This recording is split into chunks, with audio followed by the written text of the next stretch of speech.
Hi, it's me, Karen Romano Young, back with day 29 of A Girl, a Raccoon, and the Midnight Moon by me, with pictures by Jessica Bagley and published by Chronicle Kids in 2020.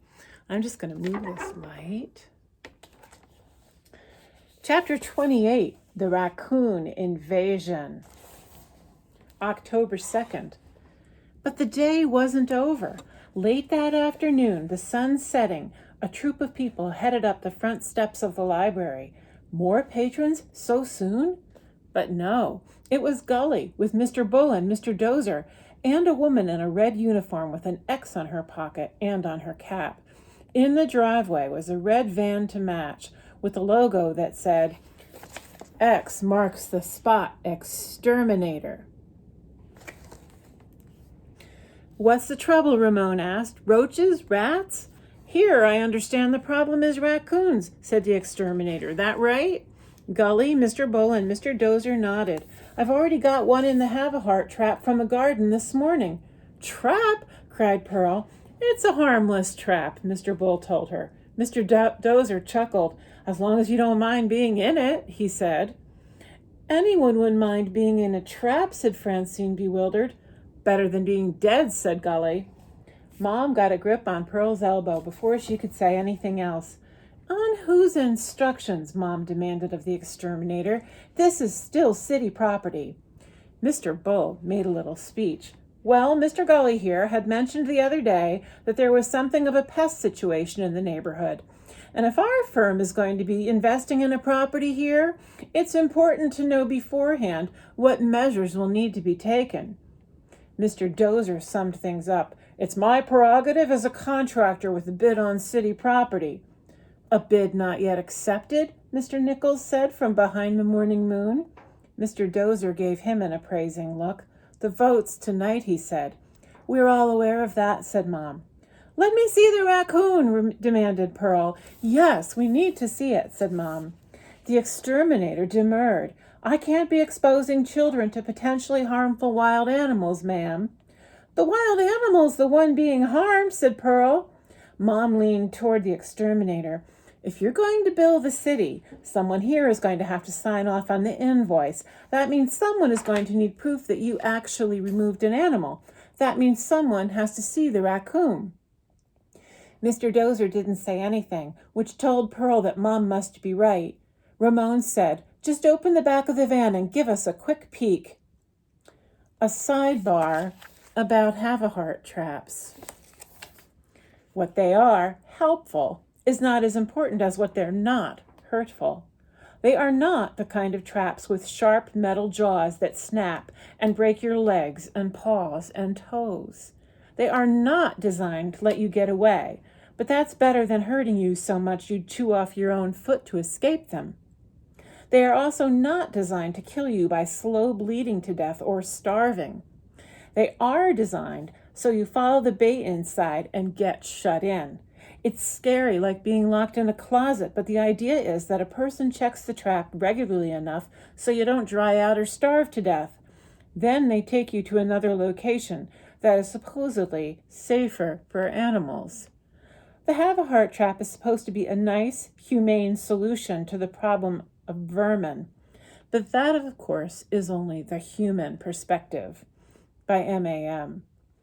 The exterminator wouldn't let Pearl near, but she finally let Mom and Ramon follow her around to the back of the van. What are you going to do with her? Pearl asked Mom in a shaky voice. Pearl's heart was in her throat. Relocate her, ma'am, said the exterminator, somewhere more hospitable to a wild raccoon than the garden of a public library. But if we take responsibility for her, Mom began. Take responsibility like a pet? The exterminator sounded skeptical. Ma'am, this is a wild animal. At best, it's a pest. Now, it's stressful for a raccoon to be in a trap in a van like this. If you're concerned about its welfare, you'll let me take it where it's going. Afterward, Pearl told herself Mom never would have let the raccoon go if she didn't think Bruce would get her back. However it happened, though, it happened. The exterminator climbed in behind the wheel and drove away. It was impossible to misunderstand the crumpled expression on Mom's face and the way she hunched forward as the van left, clenching her fists at her sides. Pearl grabbed her arm. Who was it? Mom looked into her eyes and said, Eloise. Then, get Bruce. Pearl ran for the stairs. Who's Eloise? Francine, of course, was on her tail. She's a raccoon, whispered Pearl to Francine. Then she said, will you tell Bruce to come?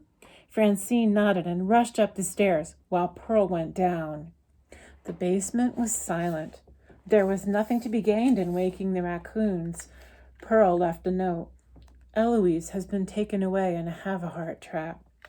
Imagine someone laying a trap for one of your family members, even your least favorite one, and hauling them away somewhere you can't find them.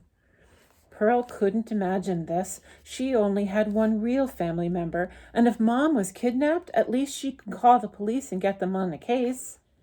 The idea that Eloise could be just taken was even worse than Vincent's head being stolen. When Francine came dashing back down with Bruce, Pearl could see that Mom was barely holding back tears of stress, an hour's worth, this hour when Eloise was taken. A day's worth, this day when the board vote was taking place, Bruce's proposals up against Mr. Bowles, both of them vying for the same piece of property. A career's worth. Where would she go, she and Pearl?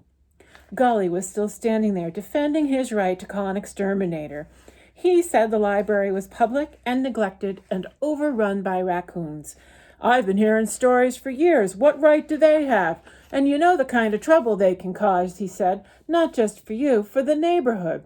What trouble were they causing? Bruce demanded. Mom didn't mention any of the raccoons by name, and she had Pearl's wrist gripped tightly in her hand. Pearl knew Mom didn't trust her to speak. The phone rang, and Mom lunged for it. Lancaster Avenue Branch Library, she said. Bruce and Pearl saw the news in her eyes. Thumbs up to the apartment proposal, said Mom. Bruce sighed hugely. That means, said Francine. It means the district votes on election day, said Bruce. Mom said, it means the city's giving everyone a choice about how to use this gorgeous building. You, me, Gully, we all get equal say now. Ramon added, library or housing, the people will decide. You could practically count one elephant between the things people were saying, as if every sentence was a thunderclap. Let's get out of here, Pearl, said Francine. Francine tugged her arm, and surprisingly, Pearl went. Pearl would never know what had been on her face, only that for the first time leaving the library saved her, thanks to Francine. Released as though a bubble had popped, the girls scattered through the foyer, down the stoop, and along the street toward the subway, but stopped there. Nichols was standing at the newsstand, having whisked himself out of the library in avoidance of Gully. Pearl gave him the board vote results and stood in silence, panting, hot and sweaty from running. She felt frozen, nevertheless, as if she was holding off the emotion of the day behind some cold wall. Nichols asked only, Raccoons okay? Mom says Bruce is going to see to it that they are, said Pearl. Bruce the hero, Bruce the hard-working, Bruce the wise. Pearl's mind rattled back and forth between the freedom of the neighborhood and the pull of the library and Mary Ann. The afternoon's papers hung from the clips at the top of the stand, along with the evening Moon. Francine read the headlines aloud. Moon headline, Mayor considers raising bridge tolls. Daily News headline, Balanced budget on bridge crossers' backs? Star headline, Residents respond to raccoon risk. Pearl froze in horror. What raccoon risk? She asked indignantly. How about the risk of our library being replaced by housing? Tallulah met her eyes and pulled out her own copy of yesterday's Star. It was already folded open to the vermin invasion article. Coyotes, raccoons, rats, all the nocturnals, she said. This is going to be a big story around here. What time does the midnight moon arrive? Said Pearl, her voice catching on the lump in her throat. I bet it's going to say, raccoons are at risk. Huh? Said Tallulah. Her face, turned away from the others, had a deep frown that told Pearl she shouldn't have mentioned that. I didn't know there was a midnight moon, Francine said. Learn something new every day, said Pearl lightly. She inwardly cursed herself for exposing a secret. Of course, Francine didn't know. Only people who knew about the reading raccoons knew about the midnight moon. It has a limited readership, said Nichols, who knew. A limited, highly educated readership, said Tallulah, who knew too. They were trying to keep the secret safe. Thank you for listening. Read the rest tomorrow.